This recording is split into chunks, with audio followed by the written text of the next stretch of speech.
Hello and welcome to the show, Dan Dare. Yes. How's it going? You put impose. Oh, I did. Look, It actually is. Okay. Yeah, good. Thanks.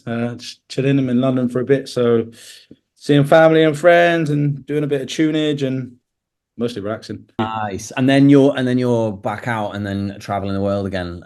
So I believe. I live in the Middle East now. I live in Dubai now, so spend my time between warm England in the summer months and scorching heat in Dubai, basically. So. Was there a reason why you chose the Middle East and like not anywhere like I don't know LA or something like that, or that kind of... I don't know, the quality of life in the Middle East is amazing. It's all based around wellness and kind of once you find your tribe anywhere, I think I can live anywhere basically. Once I've got my people there, I've got a few friends there, there's a load of music people that live there as well. So it's good for work and for lifestyle. Yeah. I'm at an age now where I'm 35, so I'm like thinking about how to live my life that's not chaotic, if that makes sense. And prioritizing health and happiness. Exactly. Yeah. So, and it's nice to be in a warm country, and it's sunny all the time. It does something for my mental health, Yeah, So, absolutely. I mean, here in the UK, it's not that, is it? In a nutshell. I mean, the UK has its moments, but it's mostly grey and no sun. So for me, that's an absolute deal breaker. Now that I have the option to leave this place, so definitely. Well, we should talk about that. How you've gained those options, sort of thing. So, just kick us off. How did you get into music? Where did it all sort of start for you? How did you know that you were even into music and all that stuff? Yeah, so when I was younger, I used to play football. I did like academy football, like played to a good level, those kind of things. And then I got injured. So at the time, my brother was a garage MC and he used to do like drum and bass raves and like all this kind of stuff. So I see a lot of him on the microphone writing lyrics, blah, blah, blah. So that was like my entry point, was like UK garage, jungle, and then it like transformed into grime as grime became the predominant kind of sound of London, basically.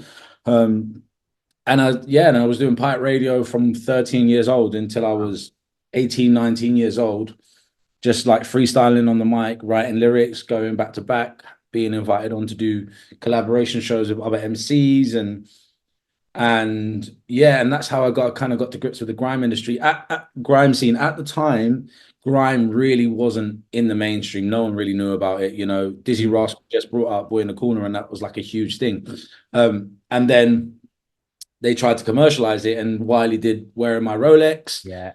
And then Skepta did like the Rolex Sweep and like all these other electro thinking pop things that they thought grime would sound good on, when really all they needed to do was grime, because Storm come around 5 years later and is one of the biggest artists in the UK. So they tried to train that out of people, which was annoying. And that's why I respected Wiley at the time, because he was like, look, we just need to stay on this and it will come to fruition. So I stayed on that for a little bit, but I just didn't share that same view that Wiley had, because I was going to the studio working with big artists and they were paying me with a pizza and a taxi to the studio, but to me, I was like, I'm working with the best people in this scene, so even though there was no money to kind of sustain it, that was a perfect entry point for me to then go on and follow my ambitions and follow a career in music, basically. Right. And I went from MC into making beats. Before I was a producer, I was a beat maker. So I would just sit in my room with Fruity Loops and make beats that were quite good. So I was like, I'm going to get some MCs to.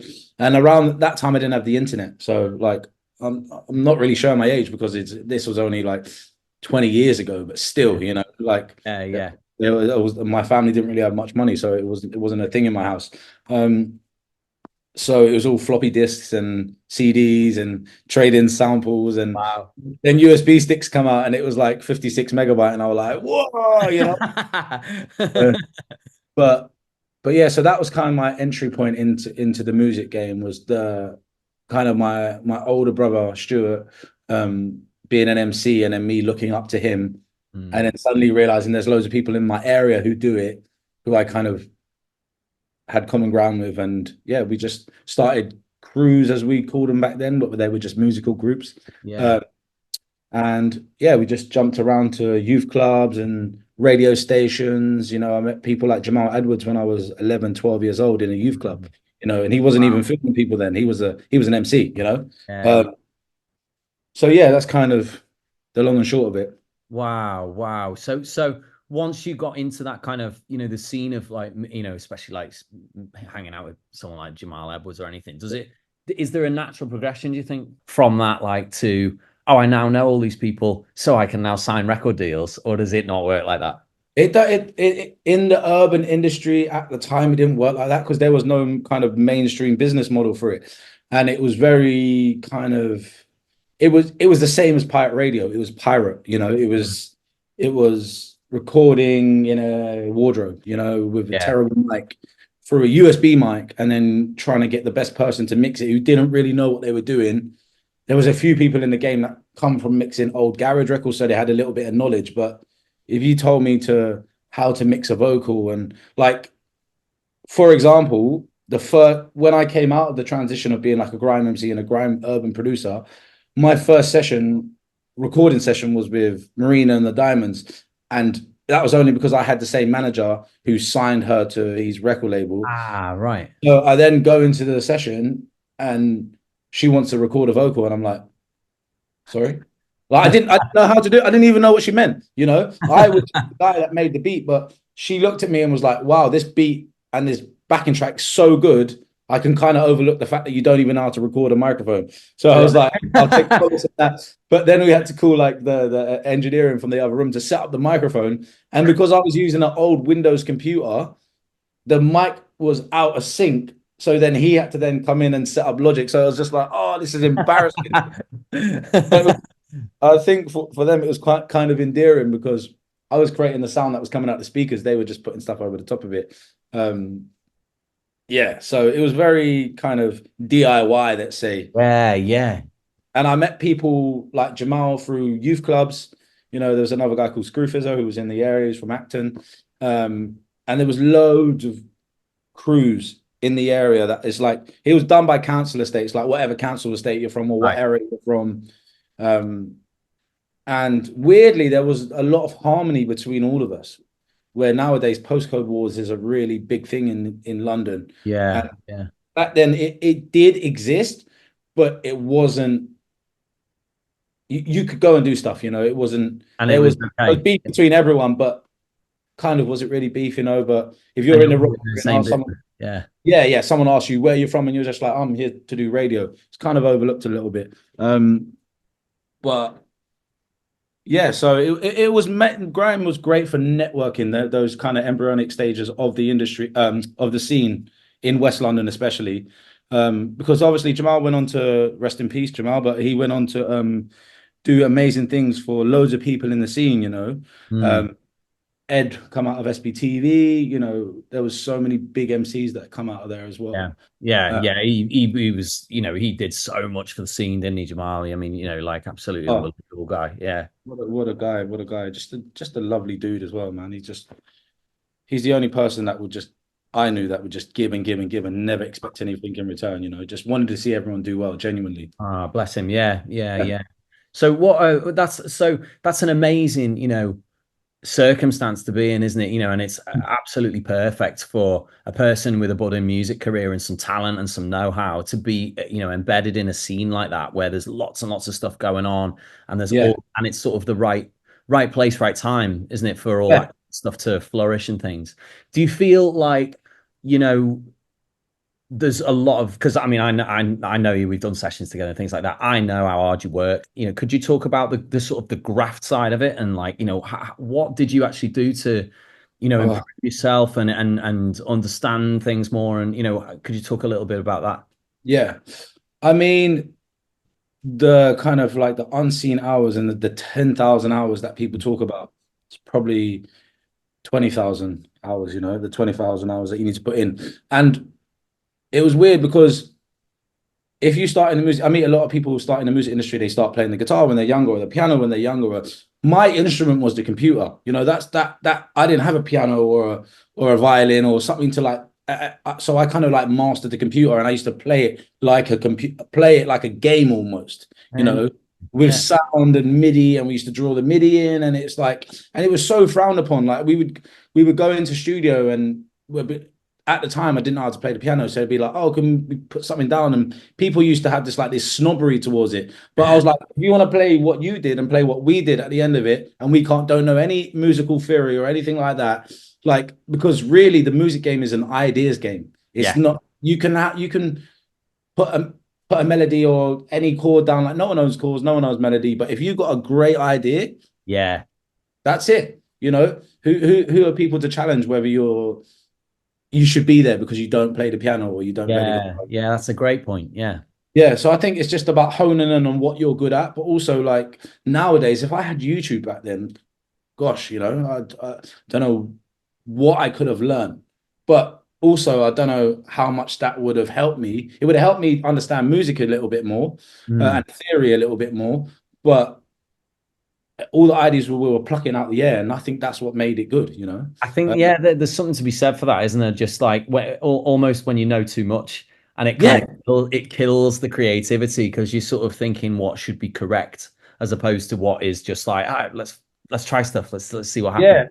And a good example of that actually is like I worked with a few singer-songwriters in my time, and there's a guy called Newton Faulkner who's an incredible guitarist and musician. And the fear, like what we did is we sat down and made dubstep songs. And then he reverse engineered them to his sound, and they made it to his album, you know. So we were like, oh, I'm going to totally trick your brain to go to what I would do. And write your melody and idea over the top of this. And then we reverse engineered it, you know. So I think that was done out of fear on my part, because I feared that I didn't belong in that room because I didn't know how to play the guitar or play chords or whatever. But really all we was doing was creating ideas that were quote unquote better than the ideas that we were doing with the guitar, because he had a place to go into and a place of comfort to start at. And you know, where does the melody start? Is it on the offbeat or is it on the one? It's like when we were just making beats and writing lyrics and melodies to it and then reverse engineering, we just got something so great, you know. And kind of how the songs panned out was, it just sounded really good. Sounded great. I mean, you know, you can even hear it in his music where you can, like, the kind of those like hip hop and R&B influences are in the music. You can totally hear it. But like you've said, I mean, to try to come up with that from scratch on a guitar, I think would be a difficult thing. I mean, I don't suppose you have any insight. Is that kind of a similar thing the way Ed works and things as well, or does he do something different? Or you know, definitely. I've never worked with Ed directly, but I know a load of people that have, and Ed was kind of obsessed with the no diggity kind of. That's what I mean. He was interested in that sound. Massively in his tracks. You know, you can hear it massively in his tracks. But definitely, I wouldn't be surprised if he took that approach. If that was the truth, So where along the journey then did you meet Johnny? And you know, and how did Kaleidoscopes kind of form together? So Kaleidoscopes was actually formed on the first day that we met. I met him in 2010, I think it was. Christ, so 14 years ago. Yeah, wow. And at the time, I was just doing writing and production stuff. I had a studio in Chelsea, and for me, it was like a big thing. I was like, oh, great. You know, I have this studio in a place called The Matrix.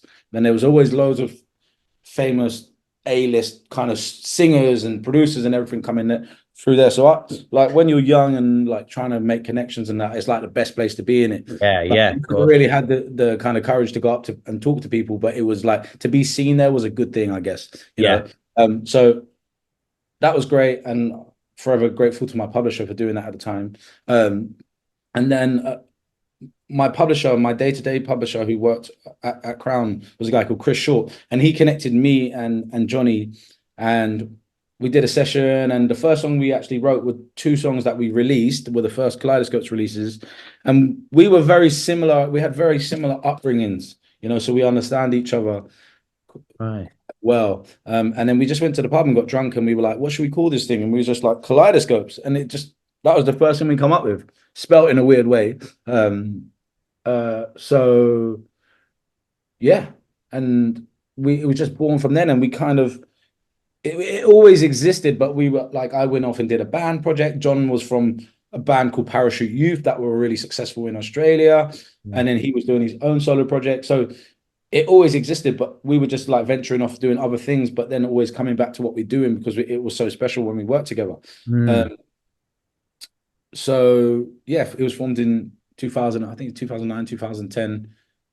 And then we jumped around to loads of different record labels and publishers and managers and And was stuff. that you shopping that, or was that just like, that's just the way it worked? That's just the kind of what Uh, happened, there was naturally. no shopping at all.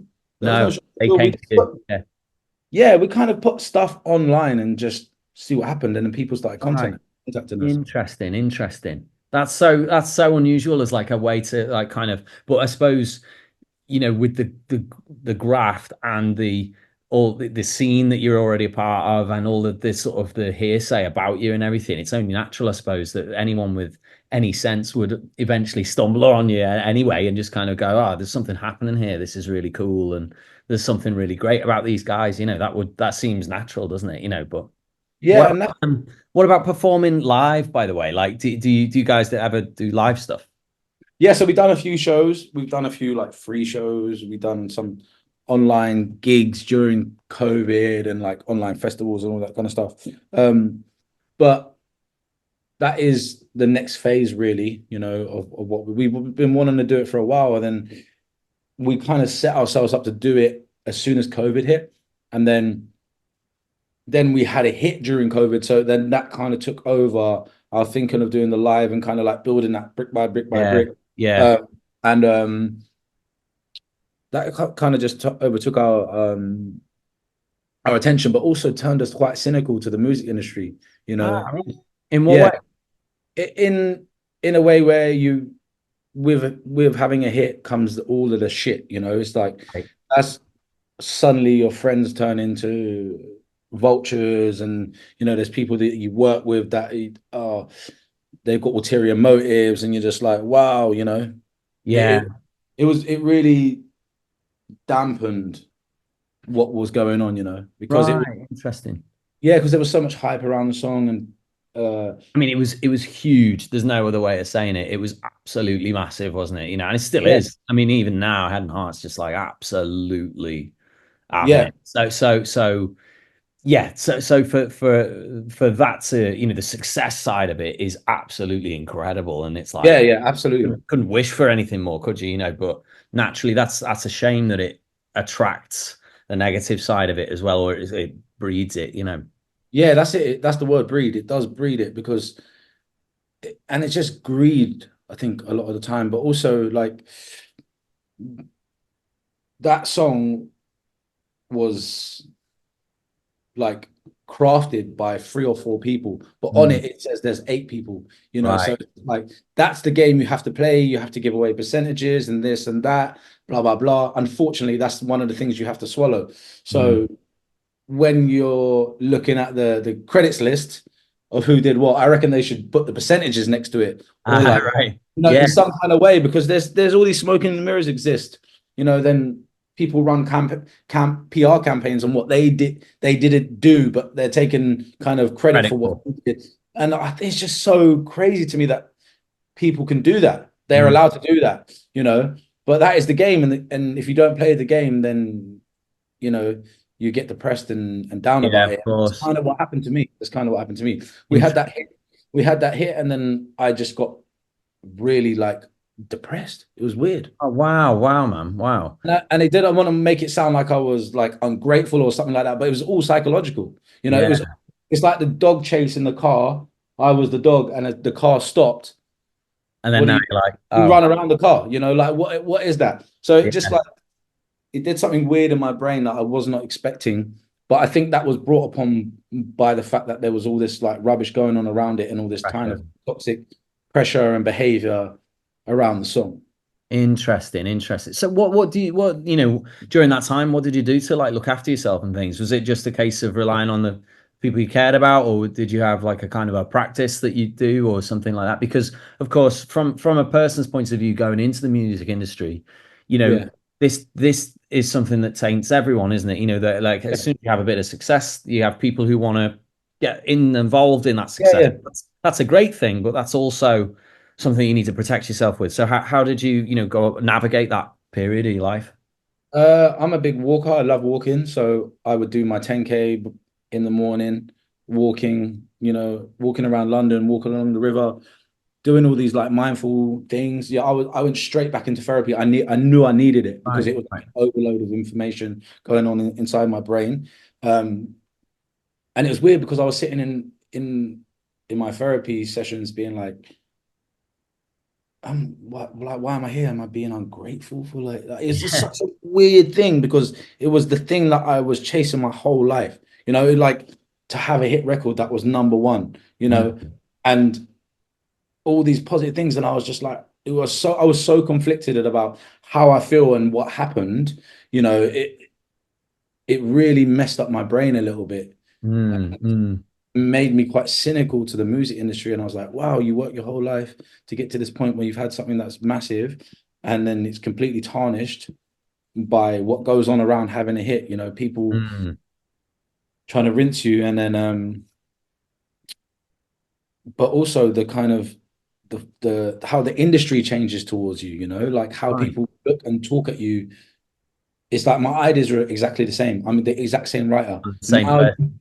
I'm the same person and you Yeah. just believe my ideas more now, or our ideas or what, it's like Yeah. it's a really strange feeling like how that changes overnight. Interesting. Suddenly I'm a hit writer and it's like, what? No, because all those songs that you're going to use in the future, I wrote before I had a hit, Yeah. So what does that mean? Yeah. Yeah.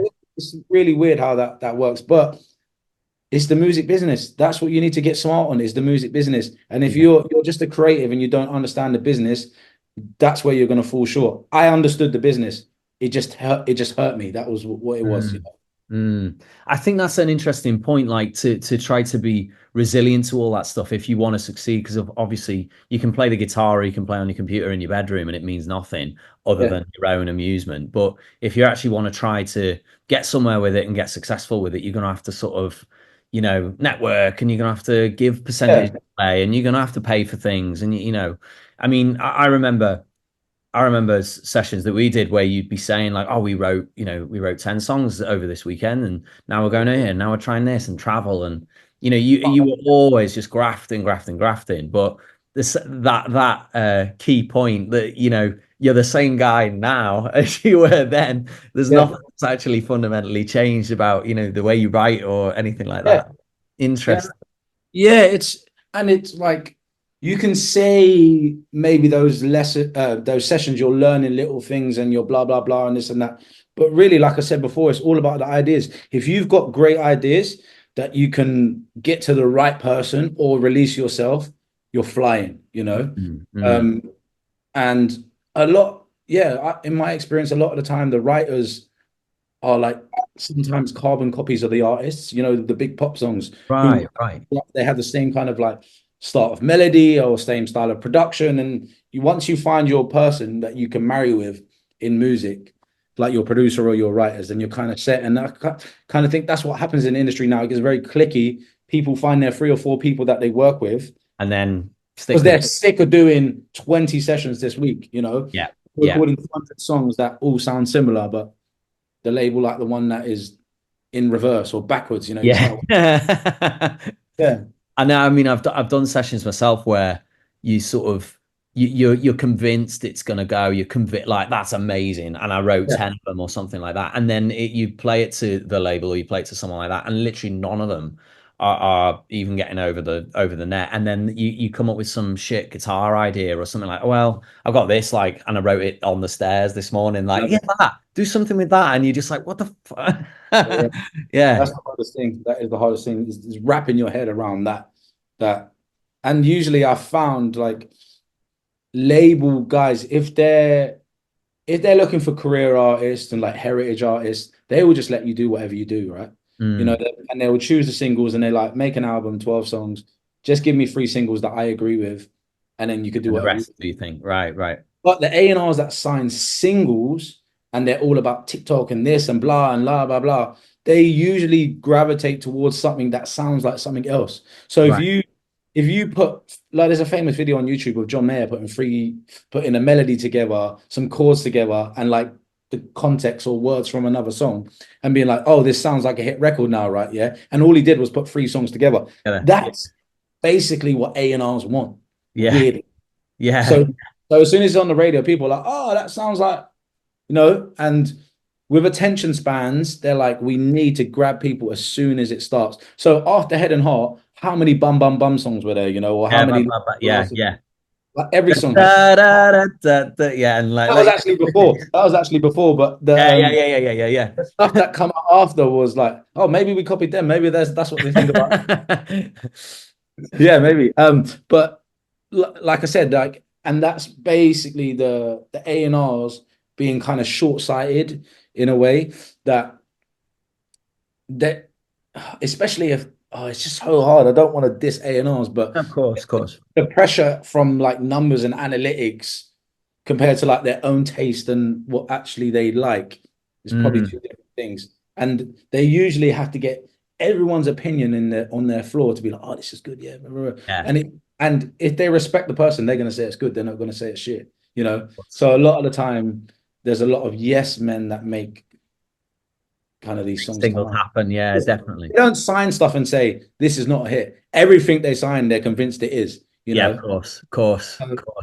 Which you understand? It's like, but us as creators, we do that as well. We think every song's a hit when we're like, oh, this is great, or blah blah blah. So it's the same kind of like ego thing, but they sign more stuff that sounds like other stuff. And interesting. And I suppose it's like the familiarity of things and also the familiarity with the numbers game as well. Well, that was a hit before, so it must be a hit again and again and again and again. Yeah, it must be. So to what extent then, if that's the truth, to what extent is it important then to, hone your craft, get really good at your stuff and write great music if it is just like a kind of a luck and a numbers game? Would you say that it's still important to do fundamentally a good job and write great tunes? And if you're a guitarist or if you're a whatever, what's your take on that? I think if you want to be successful in commercial music, there has to be an element of like borrowing, let's say, of something that sounds like a certain way that you can put your own spin on, that is not kind of like plagiarism. Yeah. All the biggest artists in the world do it, like, yeah, of course. Yeah, And if they're getting away with it or just doing it on purpose, then there's definitely that route. But it's like, my advice would be to do the opposite of that, but that might make you not successful, Yeah. Just me being cynical because I've been in the industry for 20 years, so, and I've kind of, every room that you go in with big writers and producers, you're just like, wow, they're just literally copying. Yeah. But are they copying? Or are they just being like, that works, so let's do something like that? Yeah, are they being inspired or are they copying? Yeah. Like, I don't know the right word for it, but it's they're definitely not plucking it out of the air. Let's say that, And I've had, I wouldn't say their names, but I've had friends that have gone into sessions with the biggest writers in the world, and they've been like, take that song from YouTube and take those chords, put them together, and see what we're doing. Change the words. Yeah. I was like, he told you to do that. Like, I swear on my life, that's what happened. And I was like, that's crazy. Yeah. So there's no right answer to your question, but it's what people feel comfortable doing, It's like, be great at doing one thing. Yes, like I was great at doing the computer, be great at the guitar, piano, whatever your vice is. But if you want to be an artist, just follow the route of like what you do naturally, I would say. Yeah. It's easy to be influenced by outside noise. Totally easy, especially when managers, publishers, labels get involved. They always use make something that sounds like that. Or can you make it a little bit more shiny or glossy? It's like, what do those words even mean in music, Yeah. It's tough, isn't it? Because of course, like any artist on any side of the fence, you're constantly being bombarded with the people who know or supposedly know what to do. And like, I know in my experience, I've never met a single person, probably other than yourself, Dan, like who actually can give you a definitive this is what will work, this is what won't work, this is, because everyone from the, from the lawyers to the labels to the agents to the whatever, they're all trying it. And like you just said before, they all believe the thing they're working on is the one, don't they? And it's all, yeah. And they came to us after we had the Head and Heart song for songs just with bums in them. And we're like, we're not putting another bum in a song or dum dum if you want. And it made them look at us differently, because Right. we don't want to bow to what you think the next thing should be. Mm. So we did a few songs like that, and we're like, no, it just doesn't feel right. This feels like we're copying a kind of formula of and you don't want to be the bum guys, the just go do that and do the bum thing. Yeah.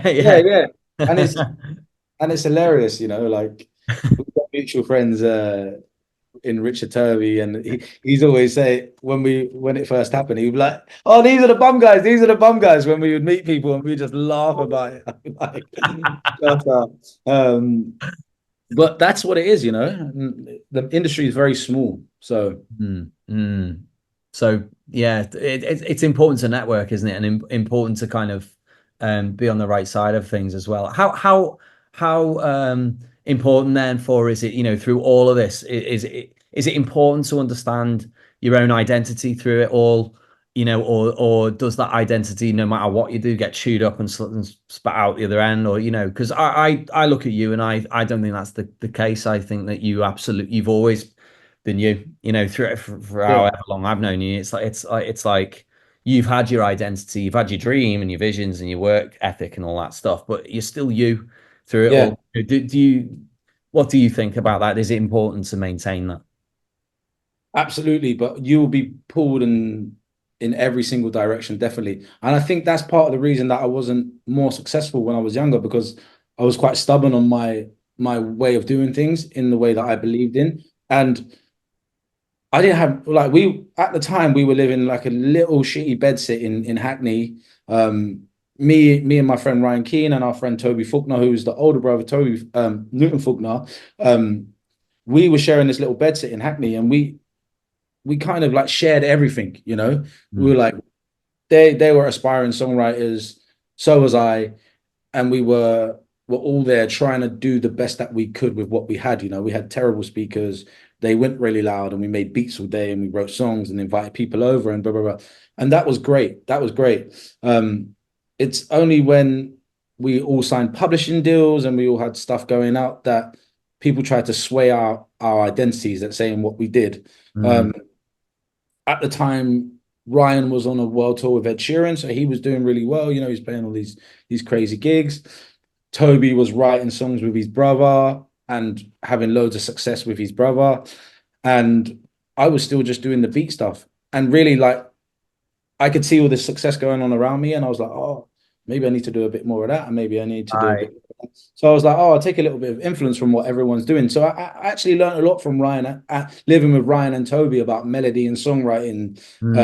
Because before I was writing melody, I was just writing lyrics. I was kind of scared to put my ideas across. But then I realized I had good ideas when I was humming stuff. And it was just, so maybe I did lose my identity by growing a little bit into a songwriter, let's say, from an urban kind of beat maker kind of thing. So I don't think it was a negative thing, but I didn't sway away from what I believed in, Yeah.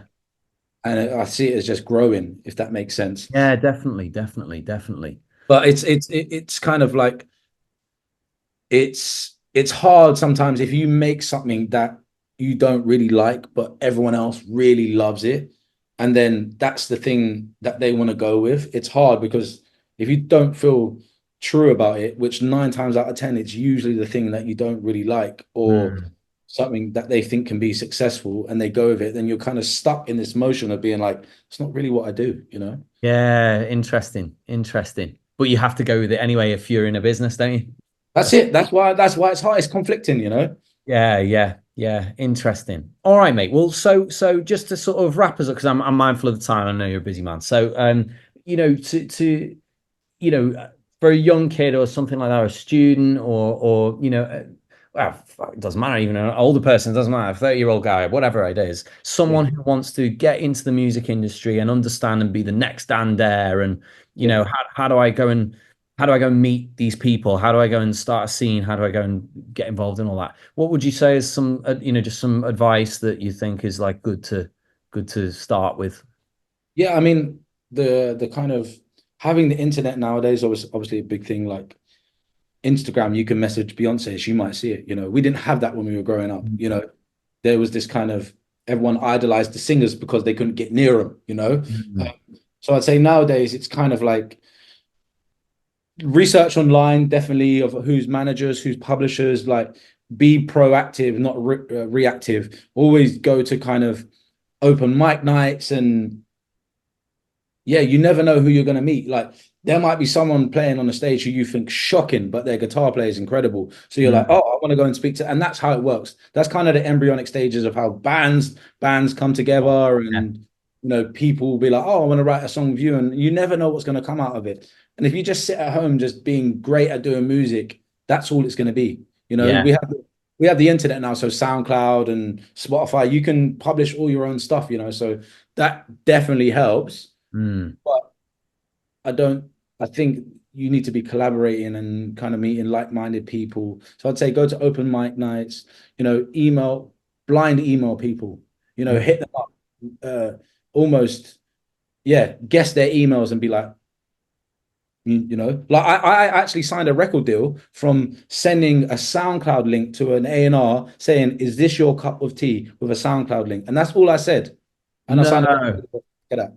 no way. That's Yeah, yeah. amazing. Wow. Yeah, Wow. yeah. So, and that was an email that I found online. I was like, I think this project, the project was called Slang. I was like, I think this project could work with Parlophone. And I looked on Parlophone and I saw the A&Rs of what they did. And this guy had done stuff that was similar to the sound. So I found his email, emailed him, is this your cup of tea, with the link, and then signed a record deal off the back of it. Wow, that's incredible. That's amazing. Yeah. So it just shows you like small things like that that can kind of amalgamate into something that's much bigger, just Mm. from taking 10 seconds to find this email and be like, boom, boom, boom, boom. So you got to Yeah. be proactive like that, and don't be scared of the rejection either, because sometimes that It really, happens. it happens, but it'll be the thing that pushes you and, Yeah. keep going. Yeah. Yeah. Dan, thank you so much for doing this. I really, really appreciate your time, mate. Absolute And pleasure, it's man. boss to see you again as well. I'll be honest, I'll be gutted when you're not around and we can't do more pints. But I'll have to come to you. Bye, bro. Thanks, brother. Thanks.